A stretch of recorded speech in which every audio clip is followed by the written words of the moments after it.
Hello, my name is Robert Thompson. I'm a senior at Eastern Kentucky University, and today I'm going to be discussing a building inspection I actually did for my FSE221 Fire Protection Systems course in the fall of 2016 Session B.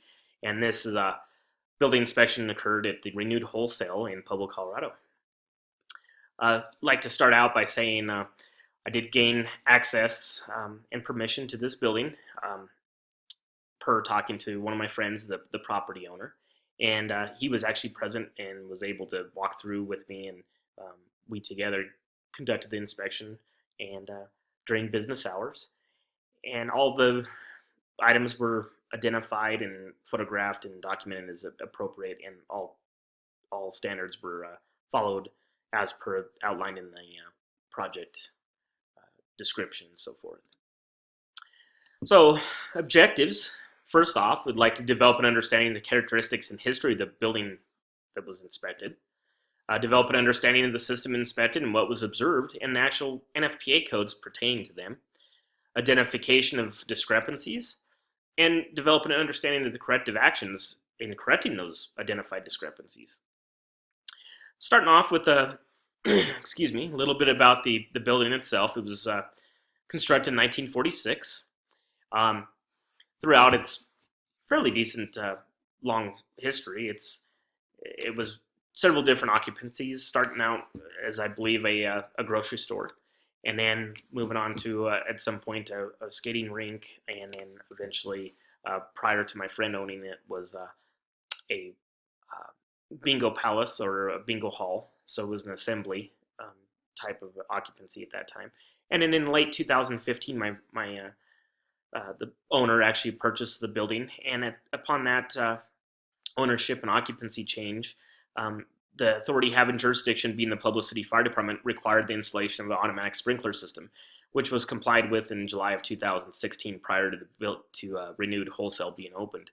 The building itself is constructed of 13-foot masonry walls. It has a bowstring-style roof with fully dimensional wood decking attached to steel trusses, asphalt roofing, and concrete floors. Actually had asbestos tiles previously that were removed during the renovation period on this building in 2016. Dimensions of the building: 139 feet in length by 55 feet wide, accounting for 7,645 square feet total. This was obtained through the Public County Assessor's website, looking at pulling up the actual parcel description and so forth on the building, all the tax information and so forth. It did have a sketch available that was very rudimentary. The day of the inspection, I failed to take one of these items. That was a learning point on mine. So I was obviously unable to accurately document and assess the actual dimensions of the building, which would have been very valuable, as you could see. But we learn from our mistakes and move on. As you can see, I'm not exactly clear on this. The building here with the storefront windows is the actual Renewed Wholesale. Address is 720 South Main, Pueblo, Colorado. This one here is actually a South Abriendo address, and this is the Thrifty Nickel. It is actually a data entry business for a local classified paper that it operates, but there's no printing that occurs there, just data entry. So as you can see, this building here, main parking lot. This would be the north side of the building, west side, obviously the east, and then to the south there. So we'll just keep on moving along there. Moving into the interior of the building, you can see that upon renovation, it did have open attic, and you can see the bowstring with the steel trusses and the roofing structure there. It does have an open mezzanine, and this is looking to the west. Thrifty Nickel would be along this wall. Exits and ingress and egress are located on either side here. This area I will refer to as the drop ceiling. It's a gypsum drywall ceiling. It is protected with sprinklers, pennants hanging underneath here, and then all these up here are uprights and some sidewalls and so forth. To the east, there's an open attic space, once again with pendant or upright. You could actually see the the branches of the sprinkler system and so forth at that location. And right here would be the east exit that will come into question here in a moment. Starting out, I wanted to start out with the water supply. This system is actually supplied from the City of Pueblo Municipal Water Main.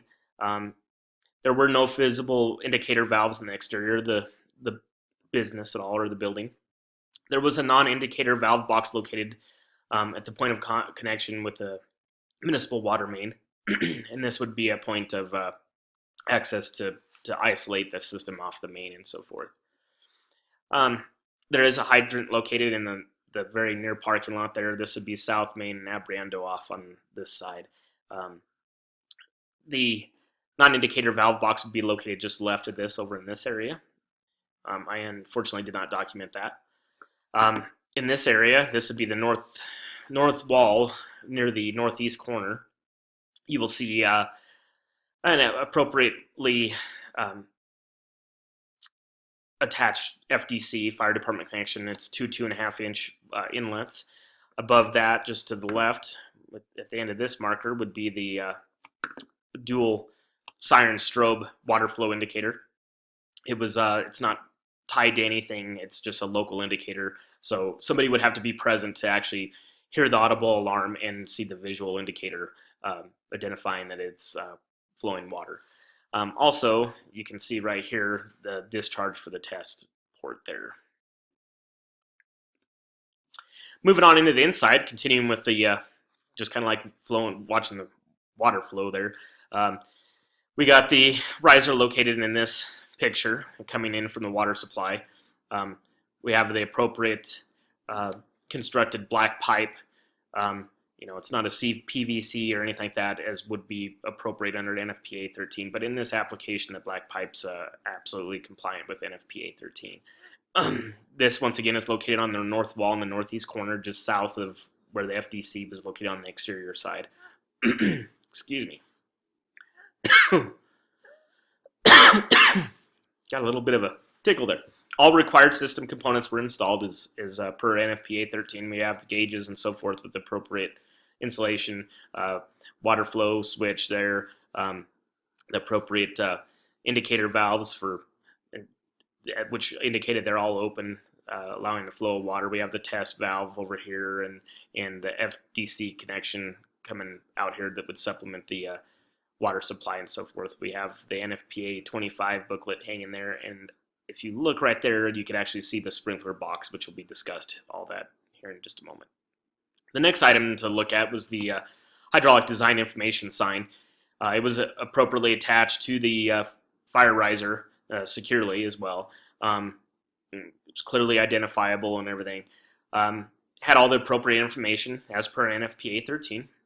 It was installed July 15th of 2016 with a density of 0.15 gallons per minute per square foot, a designed area of discharge of 2,033.96 square feet, 17 sprinklers present, flow rate of 353.83 gallons per minute, and a residual pressure of 54.732 psi.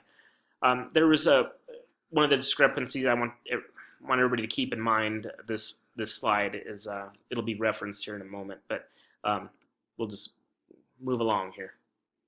Moving on to the spur sprinkler heads, they were appropriately attached per completion of the installation of the system per NFPA 13, and it's all properly maintained under NFPA 25 is appropriate. It did have the required 6 sprinkler heads and sprinkler wrench. It did have the two pennant heads melting at 155 degrees Fahrenheit with red flangeable bulbs, one pennant head to 200 degrees Fahrenheit with a green bulb, one upright head at 175 degrees Fahrenheit with a green bulb, and one upright head at 200 degrees Fahrenheit, a yellow bulb, and one sidewall head at 155 degrees with a red flangeable bulb. The automatic sprinkler, moving on through the system, as you can see, it would have fed up through here, and this is one of the main distribution lines, and then with the branches coming off, feeding to the actual sprinklers heads themselves. As you can see here, there's 2 illustrated and then another set just down a little bit further there. This obviously is on the east end, and this picture here demonstrates the drop ceiling that I would consider just underneath the mezzanine on the west side. They were pennant heads located here, and obviously uprights in that open attic area, so that looked really good. Moving on to the sprinkler heads themselves, all sprinkler heads were observed to be installed correctly in the appropriate orientation for each head's design and intended application per NFPA 13. There was none that were offset or crooked or a pennant where an upright should have been, anything like that. They were all appropriate. Also, there were no sprinkler heads observed that were obstructed, and everything appeared to be maintained appropriately. Obviously, this is a fairly new system, so that would be expected. But there was good clearances, 18 inches at least. I would say at least 3 to 4 feet between sprinkler heads and anything directly underneath them. So none of that was impeded, and no decorations hanging off them, anything like that. So everything looked good. No obvious leaks, anything. As mentioned previously, not all the systems were present when I went in, as I was assured whenever I went into this building, but that was another learning point, and things, moved on with the project. So there were no detection systems at all in this particular building. Also, notification systems other than notification on the exterior for the sprinkler system with the water flow indicator. There were no notification systems within the building at all. I guess I should back up. There was a detection system in a burglar alarm system that reports outside to a 24-hour monitored station and so forth, but nothing fire-wise attached to that. So unless there was a glass breakage due to an actual fire inside, which would indicate a pretty progressed fire, there would be no notification, and obviously the wrong authorities would be dispatched to that. So, public safety auxiliary items. There was 3 means of egress, one on each side of both the east, or all 3 of the east, south, and north sides of the building. All exits were clearly marked with the lighted, illuminated exit signs and markings, and it had the appropriate emergency battery backup emergency lights per NFPA 101. North and south exits were found unobstructed, unlocked during the business hours, and were outwardly swinging regular doors of appropriate width and all that per NFPA 101. So the east door, however, which we can see here, it did have the appropriate marker, exit marker above. It does have the, keep unlocked during business hours. However, you'll notice that this is a metal warehouse sliding type door, as I would describe it. Slides from the right to the left there. That actually leads to a outwardly swinging metal exit door as well. This was found to be obstructed. There was a lot of furniture, as you can see, stacked around it. There is no clear path. The door was actually found to be locked and so forth. So that was brought up to the attention of the property owner, and it was explained that might be potentially kind of confusing if you were in a situation. You will notice that there was a appropriately hung fire extinguisher also per NFPA 101 just to the left of that, and that was really the only fire extinguisher found within the establishment that I observed, and that might be per the requirement of the AHJ, just because of the confusion that might occur there and having some obstructed access to that door. Areas of concern observed.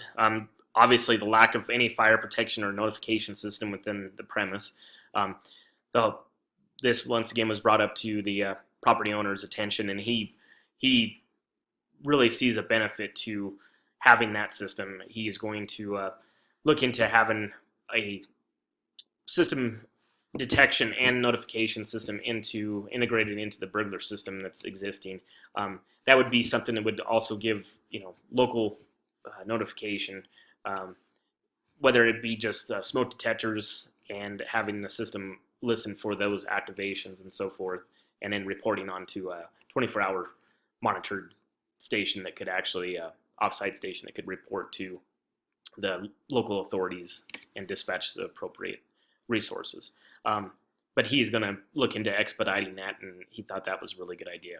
Discrepancies also were observed between the hydraulic design information sign and what was actually observed within the building characteristics. Once again, without having actual measurements, I can't completely back up some of this data, but there seemed to be a design area square footage discrepancy between the much larger area of business that was actually observed. According to the property owner, his property is approximately a minimum of 5,000 to 5,500 square feet where the showroom and stuff is. So that would be an area of concern. However, when I'm looking at it, the area where the, and I'll come up on this, the 17 listed sprinklers there was way more sprinkler heads that were actually observed. I didn't climb up there and actually look in the attic and the mezzanine and all that stuff, but from what I could see from standing on the ground, I was approximately 30 heads. There were 17 heads, pendants that were hanging down underneath that gypsum ceiling, the drop ceiling. So that might account for more of a 2,000 square foot area as opposed to that whole showroom with the open attic and everything. So that design area may just been specifically for that area and not required for the rest of the building, but the rest of it was sprinklered. So that would require some further investigation as mentioned later on here. Per NFPA 13, a mercantile is classified as ordinary hazard group 2. And as per NFPA 13, the density area curves, keeping in mind a group 2 there, design area of approximately just 2,000 square foot requires a greater design density than the 0.15 gallons per minute per square foot listed on that sign.